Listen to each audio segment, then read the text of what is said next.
আসসালামু আলাইকুম রাহমাতুল্লাহি ওয়া বারাকাতুহু। সুপ্রিয় সম্মানিত দর্শক ও শ্রোতা, আশা করি মহান রব্বুল আলামিনের দয়ায় আপনারা সকলেই ভালো আছেন।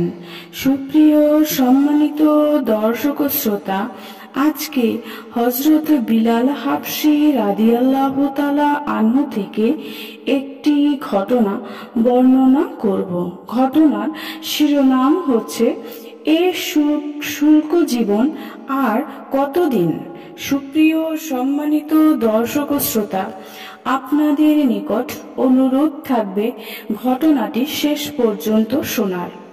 হযরত বিলাল রাদিয়াল্লাহু তাআলা আনহু দীর্ঘদিন সিরিয়ায় অবস্থান করার পর একদা আল্লাহর রাসূল সাল্লাল্লাহু আলাইহি ওয়াসাল্লামকে স্বপ্নযোগে দেখতে পেলেন।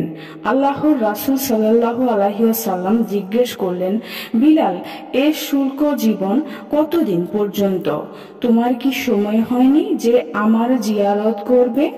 এ স্বপ্ন হযরত বিলাল রাদিয়াল্লাহু তাআলা আনহুকে ব্যাকুল করে দিল। এই স্বপ্নের দ্বারা বিগত জীবনের আনন্দময় স্মৃতিগুলো মস্তিষ্কের মাঝে দোল খেতে লাগলো। ইশক ও মোহাব্বতে মৃতপ্রায় হয়ে রওজা মুবারকে উপস্থিত হয়ে জবাইকৃত মুরগির মতো ছটফট করতে লাগলেন। চোখ দিয়ে অশ্রু প্রবাহিত হচ্ছে। ব্যাকুলতা, জোশ ও মোহাব্বতের সঙ্গে মদিনার মানুষ ও বিশেষভাবে নবীজি সাল্লাল্লাহু আলাইহি ওয়াসাল্লামের কলিজার টুকরাদ্বয় হযরত হাসান রাদিয়াল্লাহু তাআলা আনহু এবং হযরত হুসাইন রাদিয়াল্লাহু তাআলা আনহুকে বুকের সঙ্গে লাগিয়ে আদর করলেন। মদিনার লোকেরা অনেক আগ্রহ প্রকাশ করল যে, বিলাল, আপনি ঘটনাক্রমে তাশরিক এনেছেন, আজ একবার আজান দিন, যাতে আল্লাহর রাসূল সাল্লাল্লাহু আলাইহি ওয়াসাল্লামের জামানার কিছু ঝলক প্রকাশ পায়। কিন্তু তিনি আজান দিতে অস্বীকার করলেন। শেষমেশ হযরত হাসান রাদিয়াল্লাহু তাআলা আনহু এবং হযরত হুসাইন রাদিয়াল্লাহু তাআলা আনহু বললেন, চাচা, আজ ফজরের আজান আপনি দিন।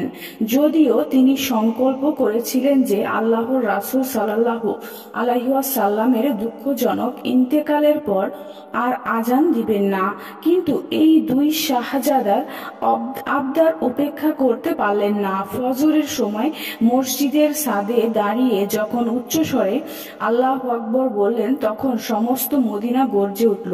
তারপর একত্ববাদের ঘোষণা এটাকে আরো মর্যাদা সম্পন্ন ও শ্রেষ্ঠ বানিয়ে দিল। এরপর আশহাদু আন্না মুহাম্মাদার রাসূলুল্লাহ বললেন।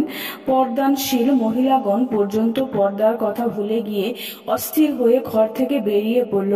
আল্লাহর রাসূল সাল্লাল্লাহু আলাইহি ওয়াসাল্লামের প্রেমিকদের মুখমণ্ডল অশ্রুতে ভিজে গেল। বলা হয়ে থাকে যে মদিনায় এমন দৃশ্য কখনো দেখা যায়নি। মানুষের চোখের সামনে আল্লাহর রাসূল সাল্লাল্লাহু আলাইহি ওয়াসাল্লামের জামানা ফিরে এলো। লোকেরা বলতে লাগলো, সম্ভবত আল্লাহর রাসূল সাল্লাল্লাহু আলাইহি ওয়াসাল্লাম প্রেরিত হয়েছেন। সেদিন মদিনাবাসী এতটাই ক্রন্দন করেছে যে আল্লাহর রাসূল সাল্লাল্লাহু আলাইহি ওয়াসাল্লামের ওফাতের পর এত বেশি কখনো ক্রন্দন করেনি। সুপ্রিয় সম্মানিত দর্শক ও শ্রোতা, আজকের ঘটনাটি এই পর্যন্তই। ঘটনাটি যদি ভালো লেগে থাকে অবশ্যই চ্যানেলটি সাবস্ক্রাইব করবেন, লাইক করবেন, কমেন্ট করবেন এবং বেশি বেশি শেয়ার করে দিবেন। সবাই ভালো থাকবেন। আল্লাহ হাফেজ।